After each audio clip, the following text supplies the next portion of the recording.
پیری مریدی کے متعلق ایک سوال آیا ہے، اور اس کے متعلق میں پہلے بھی تھوڑی سی گفتگو کر چکا ہوں۔ وہاں پر سوال صرف اتنا تھا کہ پیری مریدی کی اس دور کے اندر شرعی حیثیت کیا ہے۔ تو یہ تقریباً 15-16 منٹ کی گفتگو تھی، فون کے اوپر میرے ایک بھائی تھے، انہوں نے مجھ سے پوچھا تھا، پھر وہ گفتگو ریکارڈ ہوئی تھی اور کلپ کی صورت میں وہ سوشل میڈیا کے اوپر وہ کلپ وائرل بھی ہوا تھا۔ بہرحال آج تھوڑی جتنی بھی دیگر اس کے ارد گرد جو سوالات ہوتے ہیں، تو آج تھوڑی تفصیلی میں گفتگو اس متعلق کر دیتا ہوں، تاکہ کوئی بات اس باب کے اندر میں کہتا ہوں بات کے لیے کوئی سوال باقی نہ بچے۔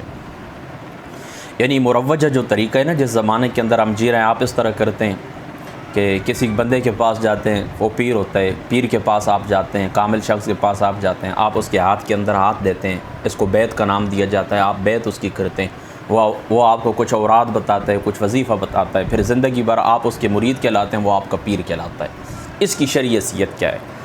سب سے پہلے یہ بات یاد رکھیں کہ اس کی شرعی حیثیت یہ ہے کہ یہ ایک اچھا طریقہ ہے اولیاء اللہ کا۔ اللہ تعالیٰ قرآن کے اندر کہتے ہیں نا، صراط الذین انعمت علیہم، دعا کرتے ہیں نار نماز کے اندر، سورۃ الفاتحہ پڑھتے ہیں، اللہ تعالیٰ ان لوگوں کے راستے کے اوپر چلا جن کے اوپر تو نے اپنا انعام کیا۔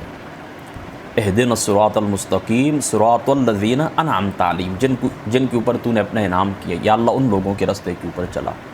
تو اللہ تعالیٰ نے انعام کن لوگوں کے اوپر کیا؟ انعم اللہ علیہم من النبیین والصدیقین والشہداء والصالحین وحسن اولئک رفیقا۔ یہ 4 گروہ اللہ تعالیٰ نے گنوائے، یہ انعام یافتہ گروہ ہیں۔ تو یہ ایک اچھے لوگوں کا ایک طریقہ ہے۔ اس کو ہم فرض بھی نہیں کہتے، اس کو ہم واجب بھی نہیں کہہ سکتے، اس کو ہم سنت مؤکدہ بھی نہیں کہہ سکتے۔ ہاں، اس کو آپ زیادہ سے زیادہ ایک اچھا طریقہ کہہ سکتے ہیں، اچھی رسم کہہ سکتے ہیں، مستحب کہہ سکتے ہیں۔ پھر میرا جملہ یاد رکھ لیں، زیادہ سے زیادہ آپ اس کو اچھی رسم کہہ سکتے ہیں، آپ اس کو مستحب کہہ سکتے ہیں، اور نیک لوگوں کا، اولیاء اللہ کا، مقبولان بارگاہ خداوندی کا، یہ جو نیک لوگ ہوتے ہیں، ان کا آپ ایک طریقہ کہہ سکتے ہیں۔ اور اس کے اشارات قرآن کے اندر بھی موجود ہے، اور اس کے اشارات سنت کے اندر بھی موجود ہیں۔ دیکھیں نا، قرآن کے اندر اللہ پاک فرماتا ہے نا، یوم ندعو کل اناس بامامہم، قیامت والے دن اللہ تعالیٰ کی ذات اقدس اماموں کے ساتھ پکاریں گے، جو ہمارے ائمہ ہوں گے، پیشوا ہوں گے، ان کے ساتھ اللہ تعالیٰ کی ذات اقدس ان کی تقلید کرنے والوں کو پکاریں گے۔ تو ہمارے مسلک ایک عالم دین ہے نور العرفان، جن کی تفسیر ہے کنز الایمان کے اوپر ان کا حاشیہ ہے، علامہ احمد یار خان نعیمی صاحب رحمۃ اللہ تعالیٰ علیہ۔ تو اس کی تفسیر کے اندر آپ نے لکھا ہے کہ یہ جس طرح ہم شریعت کے اندر ہم بیعت کرتے ہیں، یعنی جس شریعت کے اندر جو ہم تقلید کرتے ہیں ائمہ کی، اور اسی طریقے سے طریقت کے اندر ہم بیعت کرتے ہیں مختلف بزرگوں کی، تو فرماتے ہیں یہی ہمارے ائمہ ہیں، انہی کے ساتھ ہم پکارے جائیں گے۔ یعنی انہوں نے یہی اشارہ یہاں سے یہی مراد لیا، اور یہ درست ہے کہ اس طرح کے اللہ تعالیٰ کی ذات اقدس جو ہمیں قیامت والے دن ائمہ کے ساتھ پکاریں گے، تو یہ ہمارے ائمہ ہیں۔ آقا علیہ الصلوۃ والسلام کی ذات مقدس سے لے کر امام الانبیاء حضور محمد مصطفیٰ، تمام نبیوں کے سردار ہیں۔ پھر درجہ بدرجہ نیچے ہیں حضور پاک کے صحابہ بھی، حضور پاک کی امت کے اولیاء اللہ بھی، فقہاء بھی، محدثین بھی، پیران طریقت بھی، اسی طریقے سے ہماری جو رہنمائی کرنے والے ہوتے ہیں شریعت کی طرف، یہ سارے لوگ ہمارے ائمہ ہیں۔ تو بیعت کا جو مفہوم ہے یہ بڑا وسیع مفہوم ہے، ٹھیک ہے۔ تو یہ قرآن پاک کی جو آیت میں نے پڑھی ہے نا، یہ مشیر ہے اس طرف، ٹھیک ہے۔ اور دوسرا، لقد رضی اللہ عن المؤمنین اذ یبایعونک تحت الشجرہ، یہ بھی اشارہ ہے کہ حضور نبی پاک صلی اللہ تعالیٰ علیہ وآلہ وسلم آپ جس وقت گئے تھے عمرہ کرنے کے لیے، تو جو حالات وہاں پر پیش آئے تھے مکہ پاک کے اندر، تو حضور علیہ الصلوۃ والسلام پھر، یعنی مشرکین مکہ نے مزاحمت کی تھی نا، تو حضور علیہ الصلوۃ والسلام پھر حدیبیہ کے مقام کے اوپر رک گئے، تو آقا علیہ الصلوۃ والسلام کے صحابہ نے حضور علیہ الصلوۃ والسلام کی بیعت کی جہاد کے اوپر۔